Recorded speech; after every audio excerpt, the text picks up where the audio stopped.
중독 치료를 받는 여인이 있었어요.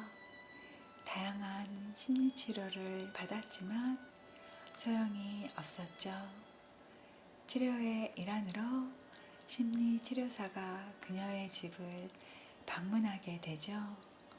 세상에, 집안에 들어서자마자 발 디딜 틈도 없이 어수선하고 지저분한 온갖 잡동사니로 온 집안이 꽉 차 있었어요. 정신없는 그 집 풍경이야말로 그 여인의 정신 풍경이었던 거예요.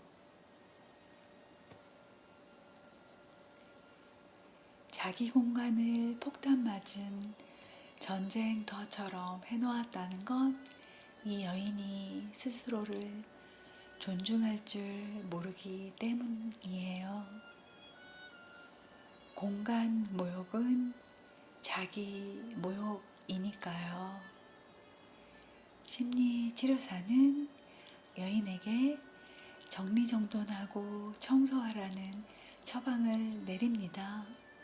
청소, 정리정돈은 그 여인에게 너무나 힘겨운 일이었어요. 강한 의지로 여인은 청소를 시작했고 자신의 공간을 정리하는 그 힘겨운 20일간의 시간들은 치료 과정인 치유의 시간들이었던 거죠. 몇 년 후에 심리치료사는 그 여인을 우연히 만나게 되었지만 그 여인이 인사를 하기 전에는 알아보지 못했다고 해요. 너무나 안정되고 아름다워져서 몰라봤던 거예요. 심리치료사 캐런 킹스턴이 쓴 아무것도 못 버리는 사람 중에 나오는 이야기였어요. 자신의 잡동사니를 내던짐으로써 그녀는 자신의 인생을 청소했다 라고 킹스턴은 이야기했는데요. 암튼 책 속의 저 여인처럼 처음으로 정리정돈 시도하기가 어려운 거지, 한번 시도하고 나면 거기서 오는 행복감에 중독되고 누구나 정리정돈의 달인이 되고 삶의 질을 한층 높일 수 있답니다.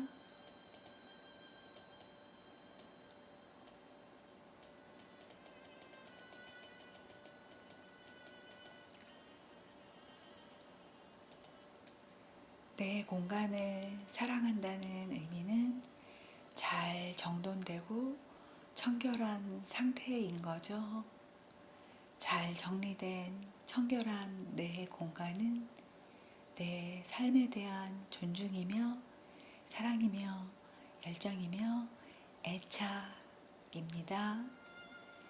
내 공간이 잡동사니로 넘쳐나는 건 내 삶에 문제가 생기고 있음을 감지해야 합니다. 중요합니다. 자, 지금까진 정리정돈의 동기부여, 정리정돈을 해야 하는 이유, 정리정돈의 필요성, 중요성에 대해 이야기해 드렸는데요. 그럼 초간단 풍수정리, 정돈 잘하는 비법 알려드릴게요. 주위에서 정리정돈 잘한다는 소리 늘 듣고 사는 1인인데요. 지인께서 그러더라고요. 본인이 잘하는 정리정돈 노하우, 살림 잘하는 비법을 영상으로 소개 좀 해달라고 제의가 와서 이렇게 공개하게 되었답니다. 암튼 누구나 정리정돈 잘 되어 있는 상태를 좋아하잖아요. 아마 말갈량이 삐삐도 좋아할걸요? 왜? 뒤죽박죽 별장 속보단 정리 잘된 별장 속에서 그마저루 찾기는 더 쉽기 마련이니까요. 에헤.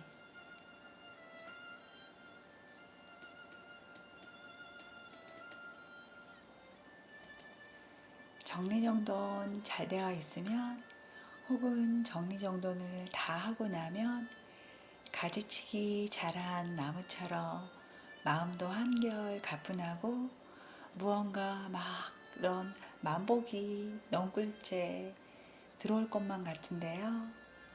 자, 그럼 정리정돈으로 고심하고 계실지도 모를 여러분들을 위해 초간단 정리정돈 비법 알려드릴게요.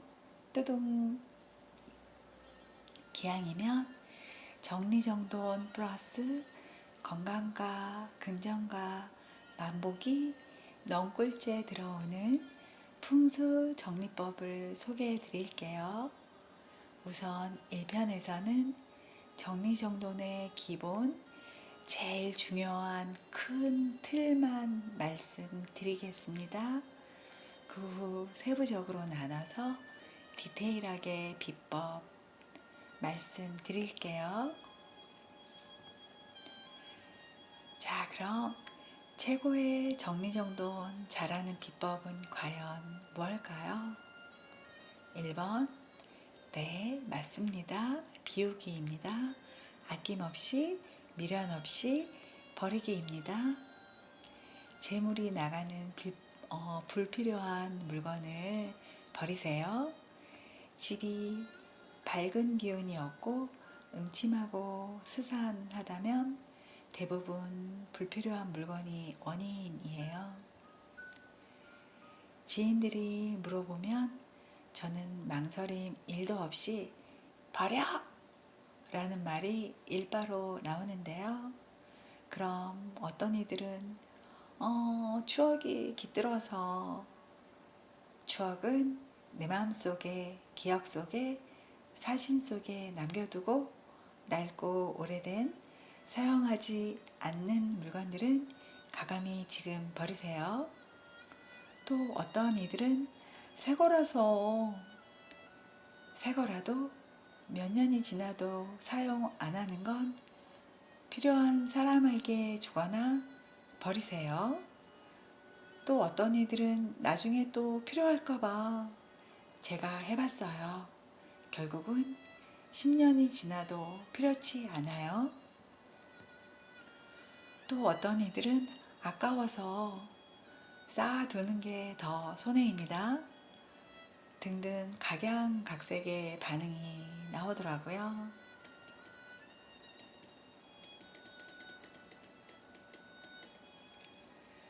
버리라는 게 한 번 사용하고 버리는 일회용을 사용하라는 의미가 아니죠.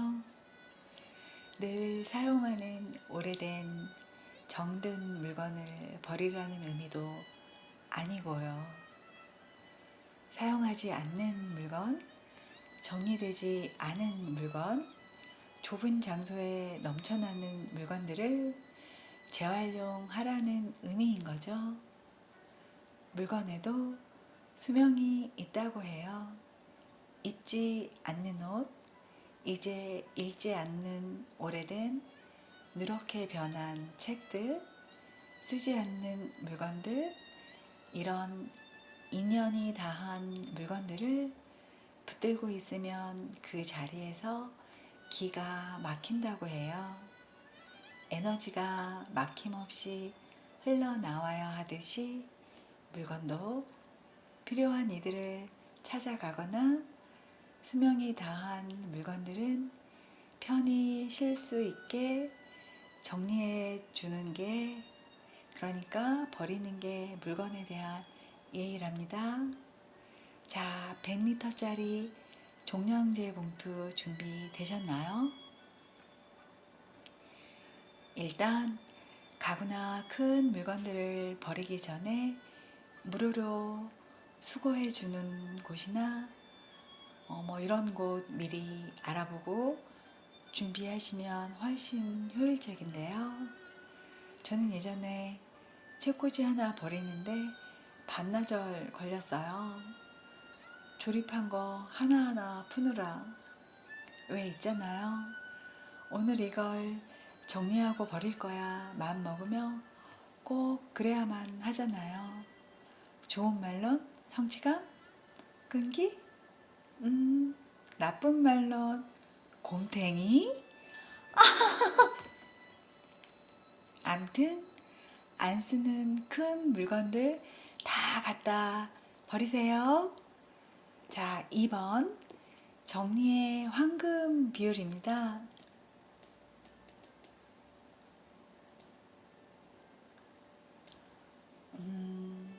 정리의 황금 비율 2대 0.5대 7.5.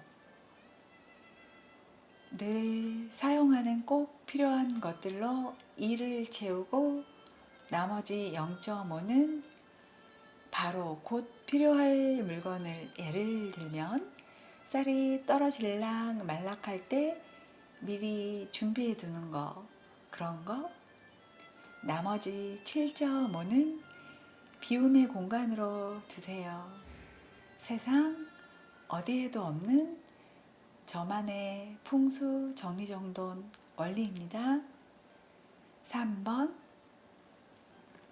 공구나 장비 등등, 예를 들면 1년에 한 번 쓰는 크리스마스 추리, 그딴 거 지저분하지만 꼭 필요한 것들 수납할 공간을 만들어 놓으세요. 예를 들면 작은 옷장인데 옷장 느낌 안 나고 하얀 갤러리장, 그렇지만 이젠 필요 없는 것들, 그런 거 베란다에 놓고 수납장으로 활용해도 좋아요. 우선 그러기 전에 베란다부터 정리하는 거 잊지 마세요. 야!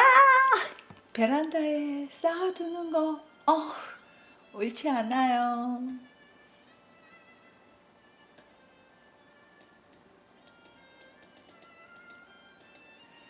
4번 물건 구매할 때 1+1에 현혹되지 말자. 마트 가기 전 미리 필요한 품목을 체크하자. 그럼 금전뿐만 아니라 시간도 상상 이상으로 절약됩니다. 충동 구매 금지. 5번 하나를 사면 하나는 버려라. 예를 들면 옷을 사고 싶으면 옷장 정리를 해보세요.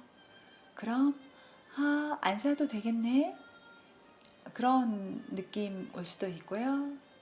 분명히 있을 거예요. 버려야 할 옷, 안 입는 옷. 한 번 하면 없을 것 같죠? 아닙니다. 할 때마다 생깁니다. 신발도 그릇도 마찬가지겠죠? 6번 한꺼번에 치울래 하고 방치하지 마세요. 예를 들면 이 방 저 방 온갖 군데 다니면서 이 방에는 책 하나, 저 방에는 가방 하나, 거실에는 양말짝 하나, 욕실에는 화장솜 그대로. 옳지 않아요. 옳지 않아요. 시간 들여 치우려 하지 말고 그때 행동할 때마다 정리하세요. 예를 들면 외출하고 오면 곧바로 옷은 베란다 문 열고 털어서 옷걸이에 걸어서 옷장에 넣든지, 아니면 베란다에 널고 소독을 하든지, 아니면 에어드레서에 넣든지. 가방은 가방 수납하는 곳에 두고, 또 밥은 먹고 나서 바로 설거지하기 곤란하다면 일단은 정리를 해서 분류해서 담아놓고 등등. 욕실 사용하고 난 후 나오면서 정리하고 나오고 등등 한꺼번에 다 하려고 하니까 정리가 힘들고 시간이 많이 걸리니까 또 재미도 없고 하기 싫은 거예요. 일상이 정리하는 습관이 되어야 합니다.